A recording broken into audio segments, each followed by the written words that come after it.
Hello kayo Melicious, welcome! Gagawa tayo ngayon ng version ko ng chicken cordon bleu. Ito ang ating chicken, bali chicken breast ang gagamitin natin. Malinis na ito. So gagawin natin, palaparin na lang ito. Start na tayo. Ihiwaan ko lang ito sa gitna. Gagawin natin parang butterfly. Ingat lang sa paghihiwa para hindi tumagos yung kutsilyo at baka mabutas. Bali 1 kg itong ating chicken breast na ginamit.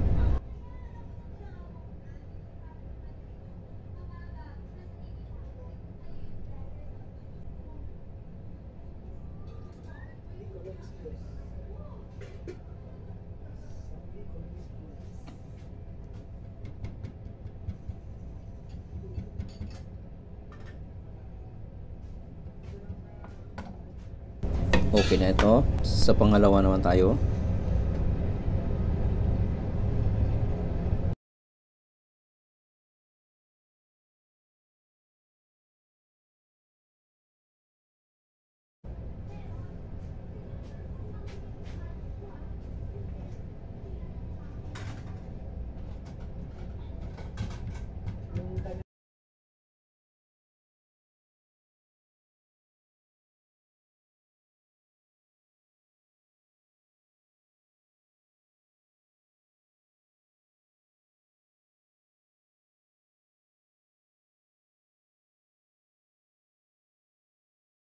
Tutuloy ko lang ang proseso na to doon sa dalawa pa. After a few minutes, ito natapos natin yung apat.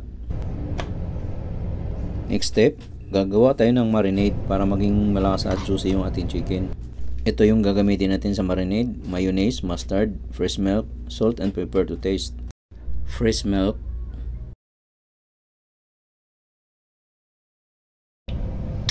mayonnaise, mustard,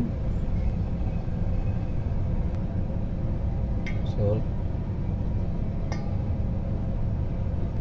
pepper powder. I-mix ko lang ng maigi ito para mag-incorporate yung lahat ng ingredients.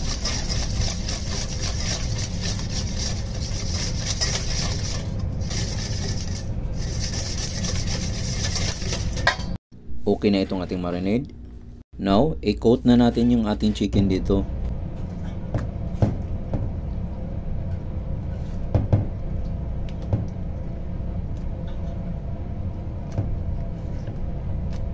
Kailangan natin itong haluin ng maigi para tumalab yung lasa ng ating marinade dun sa ating chicken.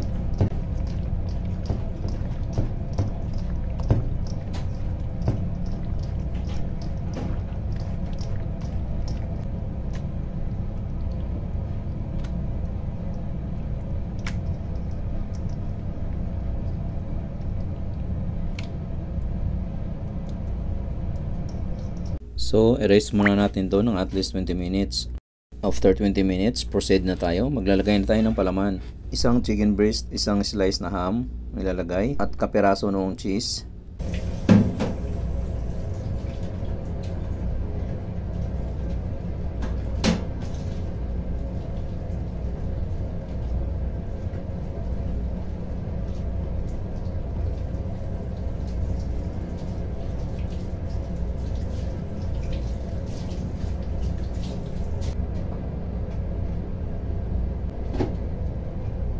At gagawin ko lang ulit itong proseso na to doon sa tatlo pa hanggang matapos. After how many minutes, ito na, natapos ko na lahat. Next step, i-dredge muna natin to sa flour, then sa egg at sa breadcrumbs.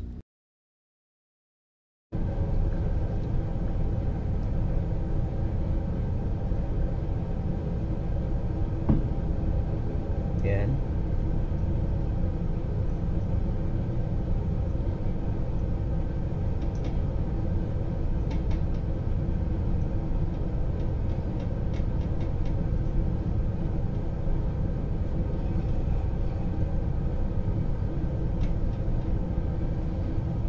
Kailangan gamitin yung dalawang kamay para maging maayos yung pag-dredge natin.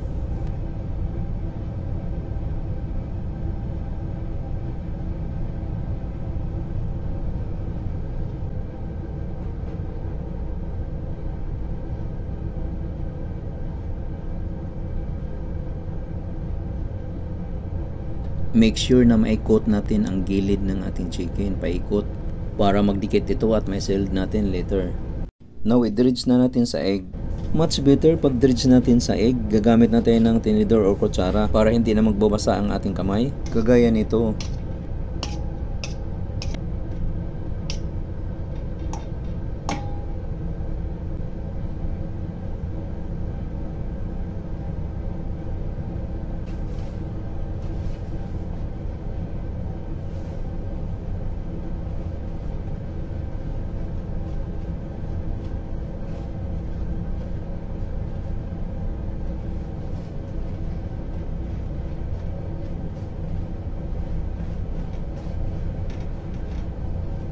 I-double check lang natin at siguraduhin na na-sealed natin ang bawat gilid ng ating chicken paikot dito sa final na pag-dredge sa breadcrumbs.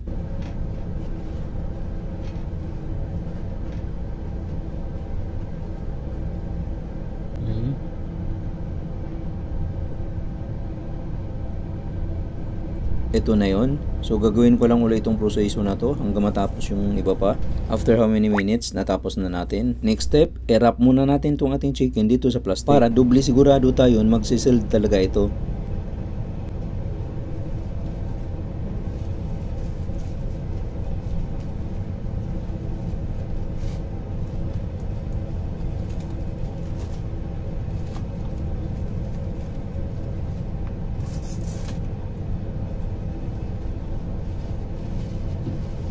Then ibuhol lang natin yung magkabilang gilid nito para humigpit ito.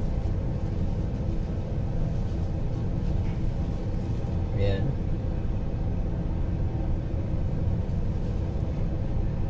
So tapusin ko lang yung proseso na yan. After a few minutes uli, ito na, tapos na lahat. So i-rest uli natin to ng at least 20 to 30 minutes. After 30 minutes, ito na, i-unwrap na natin ito. Tanggalan muna natin ang plastic.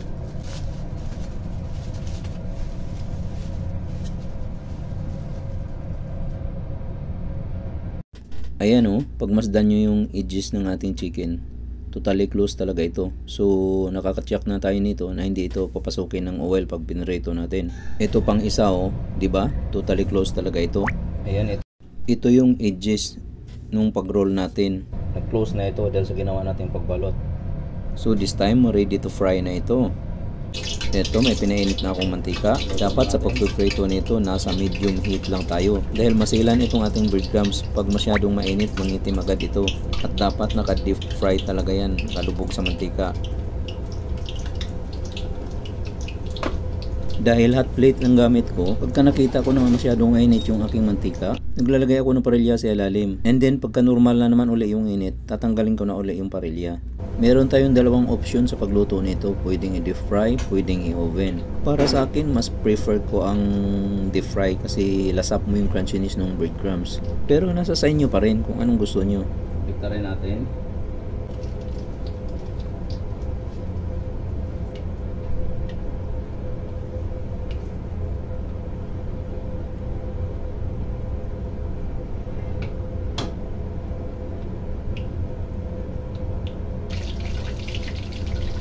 Ayan, luto na ito. Hanguhin na natin.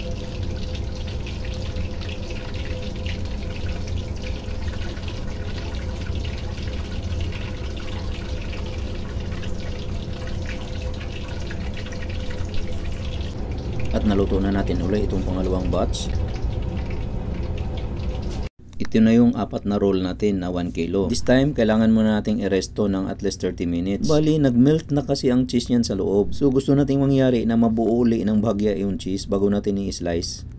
I-check natin ang color. Tama lang ang pagka-golden brown nito. Ayan. After 30 minutes, ito na. I-slice na natin ito.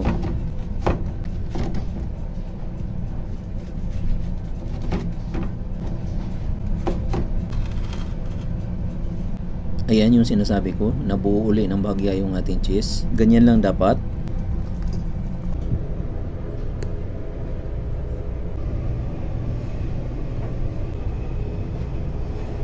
Check natin. Ayan o, naging juicy yung ating chicken dahil sa ginawa nating marinade. If you like my video, please heart, share, and subscribe. At pakipindot na rin ang bell button upang lagi kang updated sa mga susunod ko pang videos na i-upload. Thank you for watching.